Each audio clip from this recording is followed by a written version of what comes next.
In this video, we're going to go ahead and take our default player that we've created over the last part of the series, and we're going to add the ability for it to crouch. So let's go ahead and get started. Now, when we did movement, we used input settings, and we used the character movement controller to move our character. Epic has provided the ability for crouching as part of the character movement, so we're going to go ahead and utilize that. The first thing we want to get started with is, well, we need a key in order to be able to crouch. So let's go back to our project settings, and let's go ahead and add a new input, and we'll add a new action mapping. Because we're not going to use something like a Xbox controller, which has a 0 to 1 setting when you pull the trigger, we're just going to use a key like C for crouch. It's going to be an action, not an axis. So we'll do a new action, and we'll type in crouch button. And to make it simple, we're just going to make it the C for crouch. You can go ahead and make this whatever you feel like, Z, left control, or whatever else you'd like. Now, if you'd like one of the buttons to be required to be held down when you crouch, you can go ahead and use the modifier keys here. But we are just going to simply use C. Once we're done that, we don't need to save, we are done. We now have a crouch button event. So we're going to go ahead and do this in two different ways, and we will cover why we're doing it as we do it. So let's get started. Inside of our controller, well, we control everything. Let's close down everything we're not using and just look at our event graph. Now right here we have all of our player controls, so we should go ahead and add it to this. However, let me show you a small trick in order to make things a little more organized. We have this section for player controls, and then we have this section down here for handling events and things like that. If we wanted to add in crouch, we would do, crouch right here and try to spell it. Not couch, crouch. Seriously, I can't see my keyboard, so it causes a little difficulty. Crouch button, there we go. But let's say later on we have something like an alt fire, and then we have maybe a interact, and we have a a sprint. This is going to get larger and larger. Well, what we can do is we can add more event graphs. And by adding more event graphs, we can separate things to make them simpler. Over here under graphs, we have our default event graph, which has all of our axes, inputs, and things like that, all of our events. Let's go ahead and do new graph. And we're going to go ahead and call this one the input graph. And as you notice, it looks just like our event graph, except it's empty. You can think of this as multiple parts of a page. These aren't really separated, just visually they're separated. So that's something to keep in mind. Something that's in this event graph is accessible by this one, just like they were right next to each other. So let's go into our main event graph. Let's grab all of our player controls, cut them out, go to our input, and paste them in. So now we have all of them here inside of our input graph, and then in our event graph, we just have our three other events. And action button 1 should probably be in there as well, which shows I didn't comment it, which is something we need to take care of. So we'll move input. We'll move this one over here. Whoops. We'll paste it here. And let's see if we can make things a little better. So here is our movement. So let's rename this to player controls movement. And then now we know we should be able to keep this like it is. And then down here, we're going to make a new comment section. We'll call this one player controls.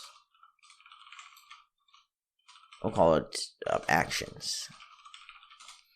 This is something it's good to get in the habit of. Start commenting your code as you use it, because you come back a day or two later after a late night of coding and you have no idea what you did the day before.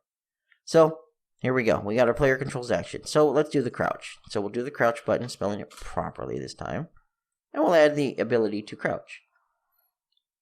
Now, like I said earlier, the character movement is nice enough to give us the ability to crouch. So we're going to need to get our character and crouch. So if we were to type in just crouch, well, we're only going to find our button itself. If we uncheck context sensitive, we actually get a bunch of options. Some of them in here are pawn, character, crouch, and uncrouch. And what these do is it requests the character to start crouching, and your character movement will do it the next time it updates. Same thing with uncrouch. We'll do crouch.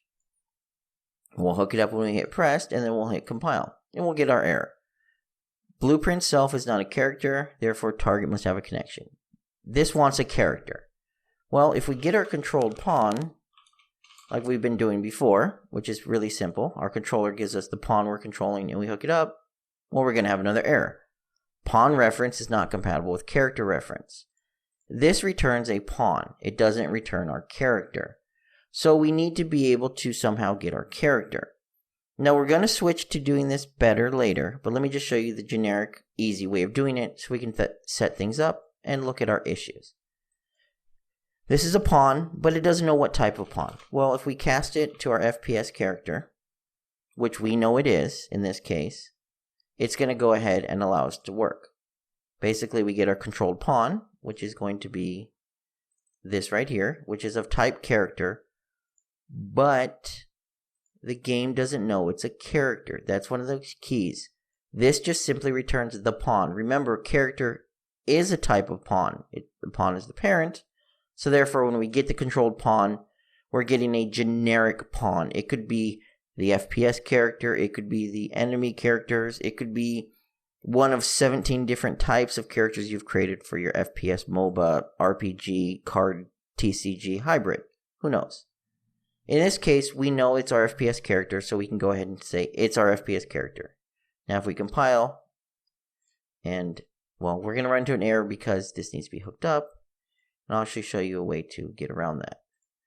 Now it works and now it runs without an issue. We're basically going to hit the crouch button. Our character is going to be our character and then we're going to crouch. Now, one thing you can do with casting, if you know what it's going to be, is you can convert it to a pure node. You right click and you do convert to pure, assuming I can figure out here, down here, convert to pure cast. What that does, let's convert it back. When this is hooked up, and there's a separate video on Pure, pressed is done, this runs. This entire thing runs. It gets a controlled pawn. It sees if it's an FPS character. If it is, it executes this wire. If it fails, it executes this wire. If we convert to a pure cast,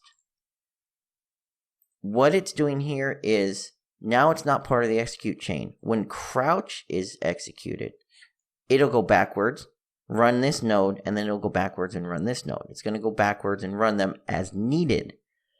The problem with this is when it runs, it's assuming it's going to be an FPS character, and it's going to return back an FPS character. If you notice, there's no fail branch here. So if this is not an FPS character, this is going to fail instead of the node before it, and we're going to have no way of catching the error. In this case, I know it is an FPS character, and for my example, I'm going to do a pure node. And it's useful for when you don't want to execute things, and it's a good handy tip. So anyways, we'll set this up like this, and here we go. Honestly, this is all you need to do in order to crouch.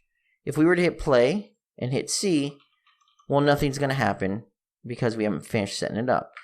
But if we went into here, and we did print, because print string debugging is the best, and we hit play, now you notice it says hello, so we know it's running. We know it's actually working.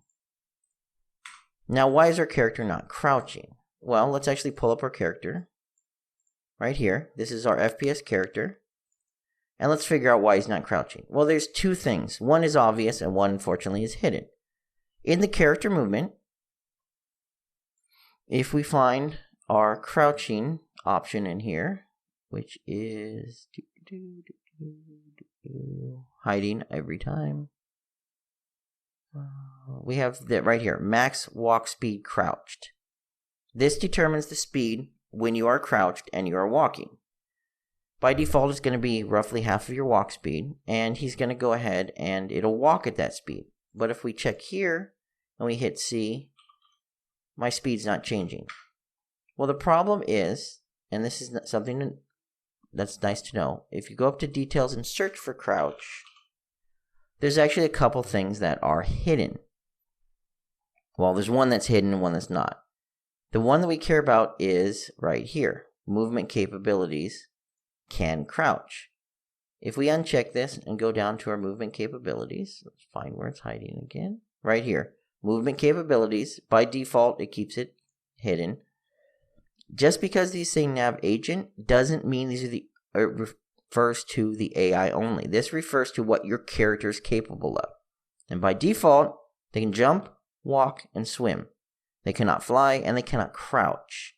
So that's important. You need to check the can crouch button, and now when we run it and we hit play, you'll notice my character now crouches. He's walking slowly, and he's at half the height he used to be. Now an issue is if I hit crouch again, he doesn't uncrouch. So we need to fix that. So we'll go back to our controller. This is pretty simple. If we drag off of here and we type in crouch, we'll find uncrouch. Now an easy way of doing this, and this is the way I'd recommend it since you only have two states, is to use something called a flip-flop.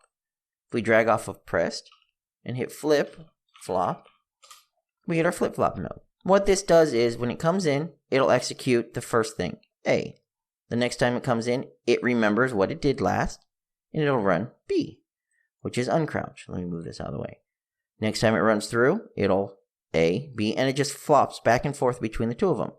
So for something like crouching, it works great because every time we press the button, it'll crouch or uncrouch. We run this again. I hit C. Now you'll notice I'm now crouching and uncrouching, moving faster, slower, faster, slower, faster, slower. Now for something like this, let's give ourselves a little more room and set up an example. I'm going to drag this out. Now I duplicate it by holding on the Alt key and dragging, and it just makes a duplicate of whatever I selected. And let's go ahead and add a cube. Drag it off the ground. We'll go ahead and expand this out to make a little thing we want to walk under. And we'll try this. So if we walk over here, well, we're stuck. We hit C to crouch, and now we can go under it. And we're able to properly crouch, and our character moves under it properly. If we are under here and I hit C, so I'm now uncrouched, it will stay crouched because my collision will not let me stand up. But the minute I get out of it, it's going to stand up automatically. So that's something to keep in mind. You're toggling the crouch. I'm now off. I'm now on. So there you go. So now we can successfully crouch. Now a couple settings in there that are important to note. Inside your FPS character, you have things like the crouched eye height and the base eye height. These are not being used because we are using a controller and we have our own camera set up. So that is something to keep in mind. Our camera and our capsule component are what we are using for our crouching with our character movement. We are not using the default settings in the FPS character. You may be changing these. For example, crouched eye height, let's set to 100 just to make it visible. And hit play, and you'll notice our guy, he doesn't go up, he goes down. These options are not what we use. What we use is in the character movement. If we type in crouch again, we have crouched half height, and then we have the max walking speed crouched. This determines how fast we walk when we crouch. Let's make it really slow to make it obvious. And then crouch half height is basically, this is our capsule component, and I'll show you this in use. Actually, I'll just show it in use right now. So we'll hit play, and I'll hit crouch, and you'll notice I walk a lot slower now. We adjusted it to 100. Let me go ahead and type in show collision. And what this is going to do, assuming I can type it in properly, let's try that. Oh. There we go. What this is going to do when I eject from my character is it's going to show the mesh. Change this to unlit. It's going to show this is my capsule. This is where my player's collision is. This is defining my player. And you can notice the height of it. If we possess him, I hit C again to crouch and then eject. Now you can see the collision. We've crouched, and this is now our collision for our player. If we go into our character and go back to the movement, this is what we're setting the half height of our capsule to. By default, our capsule's height is going to be 88 for the half height. That means it's going to be 172 tall, if I did my math right. The half height of the capsule is 88, so 172 tall. In here, the character crouch half height is 40, so roughly half of that. When we crouch, we're going down half. And which means our camera, since it's parented to our capsule, is going to go down even more. So if you wanted to adjust that, you just adjust the crouched half height. I can show you this in use. I'll actually make it taller. What this is going to do when I crouch is it's going to make it go up instead of down. See how it's now taller? I'm still crouched, obviously, because I'm walking slower, but I went up instead of down. So we'll reset that back to default. And basically, this is good. We're walking really slow when we crouch. Let's walk a little bit faster. Let's find our crouch again. Crouch walk speed. Let's go back to 300. So now we're walking at 300, and we have the ability to have our half height at 40. So that is crouching. Now let's cover an issue we're going to run into, and let's go ahead and make it better. So when we do this and we flip-flop, we have a few things. First of all, we're only going to be able to do this with the FPS character, which means if we wanted to use a generic controller on multiple characters, we're going to have an issue. What we should do is use our blueprint interfaces and tell our character to crouch or not to crouch. And you're going to find it actually will work a little bit cleaner because you could add in things like timelines for delaying your crouching, which I'll show you in a second. So let's implement this inside of our character, and we need to use a blueprint interface. Now make sure you put it in the character instead of the controller. The first time I did this, I did it in the controller and got confused on why it didn't work.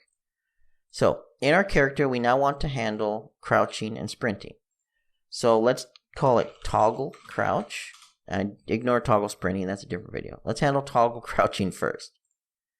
And if we passed in toggle crouch and we use the flip-flop, it'll work great. But let's future-proof it. Think about what we might want to use it for and think about it generically. We might want to forcefully toggle the crouch. Let's say we want them to only crouch for a certain time, or let's say they get into water. And instead of them hitting the crouch button to get out of it, we want to forcefully move them back to the walking position. So let's give this a Boolean input. And we'll call this is crouched. And that's it. We can go back to our character and compile. And then we can go in here. Now we should set up another event graph for handling things, but I can go ahead and leave that up to you. So we'll do the toggle crouch, add the event. And the nice thing is we can start copying and pasting. Let's move this down here to make toggle crouch work. Let's go back to our controller. Here's our crouch button information. Let's grab everything but our crouch button. We'll go ahead and pull it out and put it into here by copying and pasting. And we'll drop it in here like this. Now, how are we going to make this work? Well, we don't need the flip-flop anymore because we're going to tell it if it's crouched or not. So what we do here is we do an if statement. And if we are crouched, we will go ahead and call crouch. And if we're not crouched, we will call uncrouch. And that pretty much is exactly what we're going to need to do inside of our character. Character is going to get the event for crouching, and if we need to crouch, we'll crouch, and if they don't need to, we will uncrouch. Now here's one nice thing. We are a parent class character. We don't need this anymore. It takes a character reference, which means self. Now we don't need to cast, and now we don't need to worry about it only working inside of certain things. So we can clean this up a little bit more like that, and there we go. There's our crouch. Now we still need to send the right thing, and in here we still want to do our flip-flop, so I probably shouldn't have deleted that. And basically we're going to flip-flop whether we do or not. We will toggle crouch, which is going to be a message right here. And basically you actually want to toggle crouch on both. And one of the nice things is the flip-flop has an output called is A. If we're executing A is true. If we're executing B, is A is false. Which works perfectly with our toggle crouch right there. Now we still need a target, and the nice thing is because we already know what this is, we can go ahead and get our controlled pawn like we've done before and plug that into our target. And we don't have to know exactly what the controlled pawn is. It could be Bob the character Super Destroyer or Xena the warrior princess. As long as it's a controlled pawn and it's of type character, it'll implement the interface and we can tell it to crouch. So that should be it. Let's see what happens. We'll hit play. We'll hit C. I'm crouching and standing, crouching, standing. So crouch works. So there we go. We have now hooked up where our controller will flip-flop back and forth and tell our controlled pawn to crouch. And our controlled pawn will basically do whatever it's told, crouch or not crouch. So that is going to go ahead and wrap up our video. We have covered how to do the input. We've covered how to toggle crouching by a blueprint interface and send it to our character. We've covered how to adjust the height when you're crouching, and we've covered how to adjust the speed when you're crouching.